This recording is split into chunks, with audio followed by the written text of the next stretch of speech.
Doutor, esse trecho final aí da sua fala se aplicaria ao caso dos presídios lotados, né, e da soltura de bandidos. Não poderia concordar mais. Mas o tema de hoje, ele escancara para o cidadão brasileiro a inversão de valores que impera no custoso e ineficiente serviço público do nosso país. Fica cada vez mais cristalina a postura antirrepublicana de elites da burocracia e de corporações sindicalizadas que há tempo se esqueceram da sua finalidade maior, servir ao público. Vamos lembrar que o lastro jurídico, para o isolamento social, ele decorre de legislação federal aprovada pelo Congresso Nacional e sancionada pelo Presidente da República. Eis o que estabelece a Lei 13.979, a chamada Lei da Pandemia, artigo 3º, incisos 1 e 2. Para enfrentamento da emergência de saúde pública, as autoridades poderão adotar as seguintes medidas: isolamento e quarentena. E por compreender o quão drásticas são essas restrições, o legislador estabeleceu as seguintes condições já no primeiro parágrafo desse artigo. As medidas previstas nesse artigo somente poderão ser determinadas com base em evidências científicas e em análises sobre as informações estratégicas em saúde e deverão ser limitadas no tempo e no espaço ao mínimo indispensável à promoção e à preservação da saúde pública. Portanto, por força de lei, o isolamento social é uma política excepcional vinculada à análise de dados pelas autoridades competentes, no caso o governo, e que deve estar restrita ao mínimo necessário para a proteção da saúde pública, não de indivíduos ou de grupos de interesse. Cada região, tem a sua particularidade, mas hoje aqui no Brasil, considerando as médias móveis de 14 e 7 dias, os casos de Covid-19 retrocederam 21% e os óbitos de pacientes com coronavírus caíram 10%. Essa queda, ela tem sido uma constante no último mês. Só 2 estados da federação estão em estágio acelerado na pandemia. Os demais registram status estável ou desacelerado. E além dos números decrescentes da Covid-19, as redes hospitalares elas não estão saturadas, o que significa, em tese, que não faltará atendimento nem leito para nenhum infectado. E só um parênteses aqui, percebam que o fenômeno da redução de casos e de óbitos, surpreendentemente, coincide com a flexibilização da quarentena. Seja ela por iniciativa das autoridades, pressionadas por questões econômicas, seja ela fruto da livre escolha do cidadão, como no caso das praias lotadas no feriado.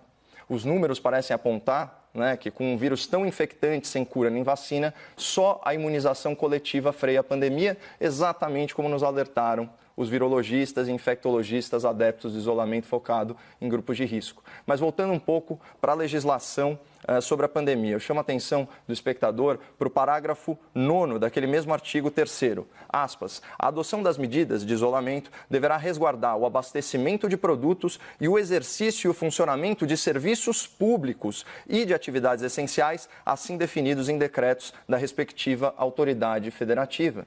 Bom, por decisão do Supremo Tribunal Federal, prevalecem os decretos das autoridades locais, então governadores e prefeitos. Mas aqui nem é o caso de discutir a ingerência indevida do STF no Poder Executivo. Eu queria focar no conceito de serviços públicos e atividades essenciais. Por exemplo, a gente pode afirmar que para as autoridades aqui de São Paulo, a reabertura de bares, restaurantes e shoppings é mais importante que a reabertura de escolas. Vai entender.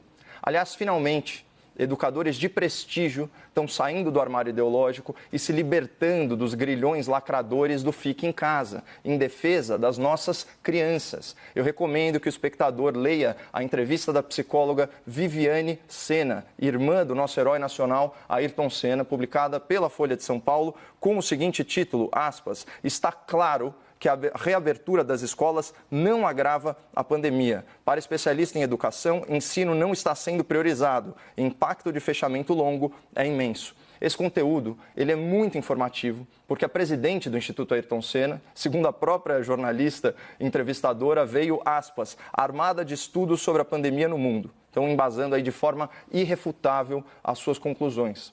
Ainda assim, na contramão dos especialistas em educação no Brasil e no mundo, os sindicatos dos professores são contra a volta às aulas, relegando o nosso país à lanterna do retorno ao ensino presencial.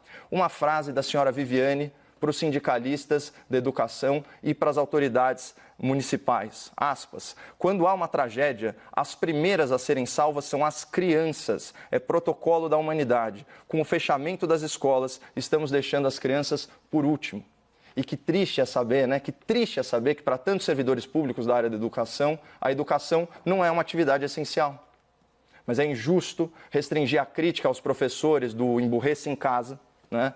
Porque, embora eles gozem de estabilidade no emprego e salário em dia, né, isso nem se compara, né, a remuneração deles nem se compara aos vencimentos exorbitantes, muitas vezes acima do teto constitucional da elite do judiciário, que não teve nenhum impacto na sua renda durante a pandemia, sem dúvida, o maior caso de imunidade financeira ao vírus no Serviço Público Nacional.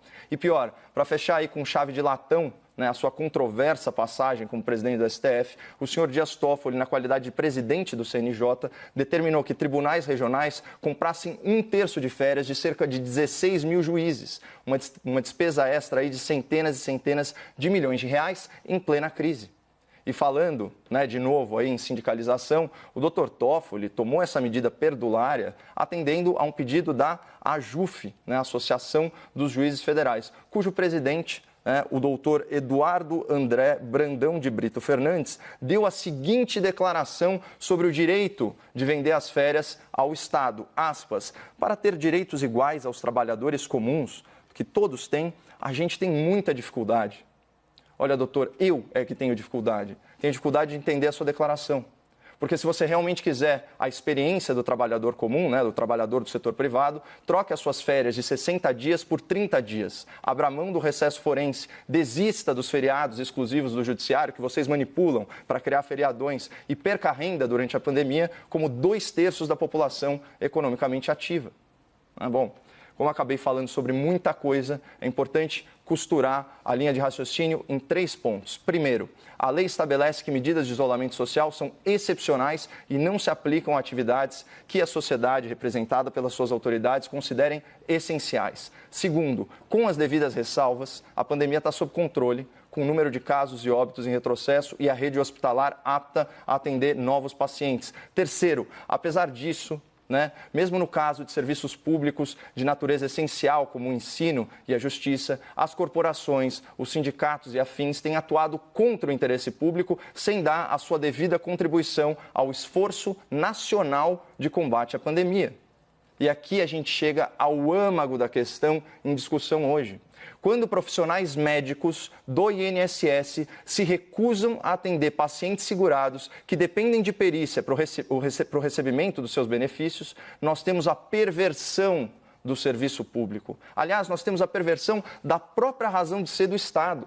O Estado e seus funcionários devem servir as pessoas, não o contrário. Ao longo do debate, eu pretendo demonstrar como a retomada do atendimento aos doentes no INSS é um imperativo moral e jurídico, e como o Estado brasileiro foi capturado aí por corporações classistas, colecionadoras de privilégios e que apenas reforçam a necessidade e urgência de uma ampla reforma administrativa para assegurar ao cidadão pagador de impostos serviços públicos mais eficientes. Vamos então ao debate.